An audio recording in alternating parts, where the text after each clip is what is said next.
ఈరోజు మన గోదావరి రెసిపీస్లో టమాటో కొత్తిమీర పచ్చడి ఎలా చేయాలో ఈ వీడియోలో చూద్దాం. ఈ పచ్చడి రైస్లోకి, ఇడ్లీలోకి, దోశల్లోకి కూడా చాలా బాగుంటుంది. ముందుగా 4 పెద్ద టమాటాలు కట్ చేసి పక్కన పెట్టుకున్నాను. 15 పచ్చిమిర్చి, 5-6 వెల్లుల్లి, 1 స్పూన్ ధనియాలు, అర స్పూన్ జీలకర్ర, కొద్దిగా కరివేపాకు, కొత్తిమీర కడిగి పక్కన పెట్టుకున్నాను. పొయ్యి మీద గిన్నె పెట్టుకుని ఒక గరిటె ఆయిల్ వేసుకుని తాలింపులన్నీ అందులో వేసి బాగా వేగనివ్వాలి. కొత్తిమీర, టమాటాలు వేయకూడదు, మిగిలినవన్నీ వేసేయాలి. అవి వేగిన తర్వాత తీసి పక్కన పెట్టుకుని అదే ఆయిల్లో టమాటాలు వేసుకోవాలి. సరిపడా ఉప్పు, కొద్దిగా చింతపండు, కొంచెం పసుపు వేసుకోవాలండి.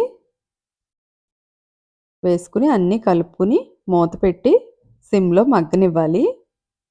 ఉప్పు వేస్తే టమాటాలు త్వరగా మగ్గిపోతాయి. ఇలా మగ్గిన తర్వాత మనం కడిగి పెట్టుకున్న కొత్తిమీరని ఇందులో వేసేసుకోవాలి.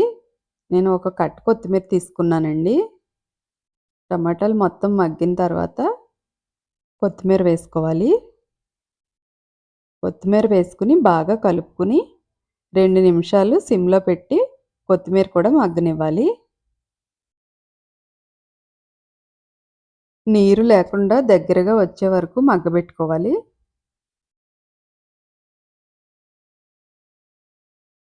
మొత్తం ఇలా వచ్చేయాలండి. ఇప్పుడు స్టవ్ ఆఫ్ చేసేసుకుని చల్లారనివ్వాలి. మనం ముందుగా తాలింపులు తీసుకున్నాం కదా, అవన్నీ మిక్సీ గిన్నెలో వేసుకుని మిక్సీ పెట్టుకోవాలి. మరీ మెత్తగా కాకుండా కొంచెం ఇలా బరకగా పెట్టుకోవాలి. పచ్చిమిరపకాయలన్నీ నలిగిన తర్వాత అప్పుడు టమాటాలు వేయాలి.